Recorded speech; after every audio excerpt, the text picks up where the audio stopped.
Hey you! Yes, you, watching this video. Do you want to own a piece of Scribbler? Only not a lock of hair or blood or flesh or anything else that will get you in trouble with the law? Well, now you can, with t-shirts, hoodies, tote bags and mugs featuring Obab Scribbler at her Teespring store. You know you want to. I shall now stop talking in third person and send you on to the video. Be lovely to each other and enjoy the show.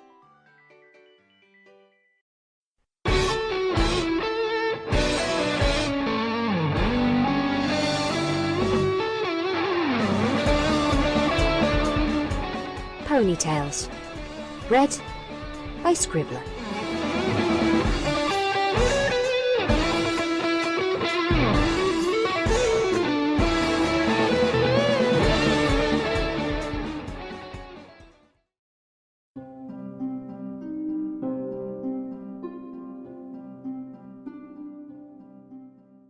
I leaned over the side of the counter, gazing quietly into the mists of the evening moonlight. Distant and wonderful as it was, I found my gaze drifting again and again to the front door. She was out late again. She always was. A siren's call to an underground world made up of pretty lights and new sensations.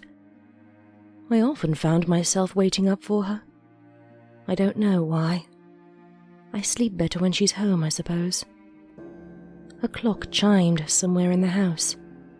I drew up a box from the corner drawer. A junk drawer. Every kitchen's got a junk drawer. At least, that's what she'd said. That's where I kept them these days. A little box of comfort. If I could, I would quit. Don't think I haven't tried. She nags me about it all the time. Hates to see my smoky smiles. But I know that her clubs and concerts aren't even close to innocent. Usually she lets up. Since it was 15 past the hour now, and she wasn't home, she couldn't get angry with me. I pulled the cigarette past my lips and took in the scent of tobacco. It always relaxed me, made me think of home. Home. Father was a cellist. He would often sit and smoke for long hours while he would fill the house with music. And so I took it upon myself to become one too. He demanded so much from me when I was little. I remember Mother scolding him for not letting me play with the other kids outside. Not that I cared much for the outside anyway. I wanted Daddy to be proud of me. So I practiced. And I practiced. And I practiced and practiced and practiced. Then, one day, I won a competition. I had stood on stage in front of the world, and I played my heart out. And when I walked back up to that stage when they called my name because I had won the whole thing, he had the earnest look of joy in his features. He was proud. At that point, I was addicted to music, much like my partner in crime. I peered into the darkness, sucking the cigarette into my mouth, while I struck a match. That had always delighted me.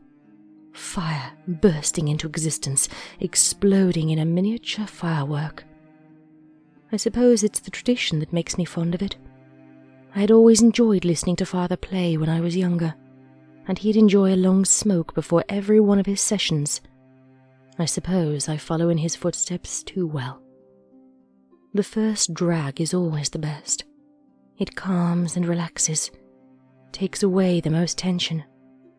I savor the heady scent of smoke in my nostrils, let it roll around in my sinuses before I blow it out into nothingness.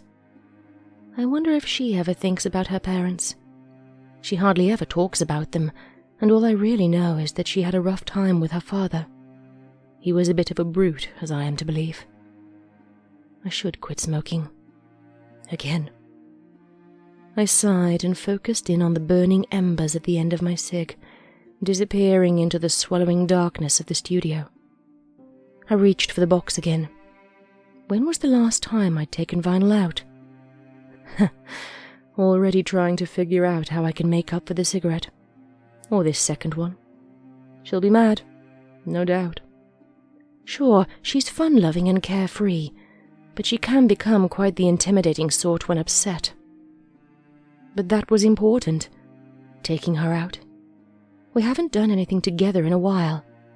It's hard to find time between recording albums and Canterlot concerts.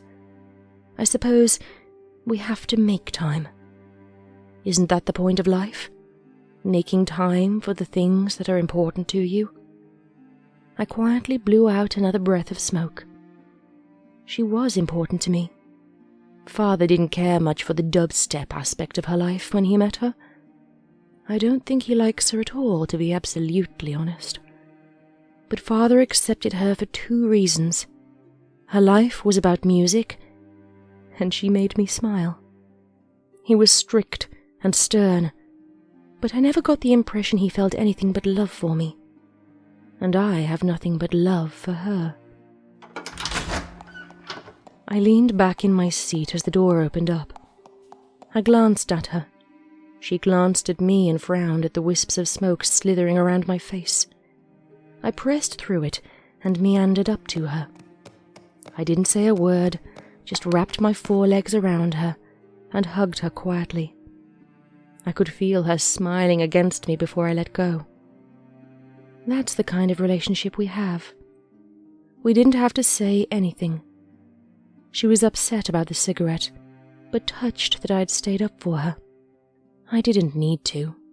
I had no reason to, other than I missed her, I suppose. She asked if I was coming to bed. I murmured something in agreement. She'd make me brush my teeth before I got into bed with her. I took my last pull of the cigarette and blew it out of my nose. I guess this time it really was just for me. Life gets so busy and hectic and impossible. Sometimes the only thing you can do is make a moment for yourself and savor it. I stuffed my cigarette under the sink before flicking the butt into the garbage. Life began again. I realized my moment was over as the smoke faded away and stole away my thoughts with it, leaving me in the dark with Vinyl waiting for me in a warm bed. Though my moment was gone, it left me with a realization. I'm happy.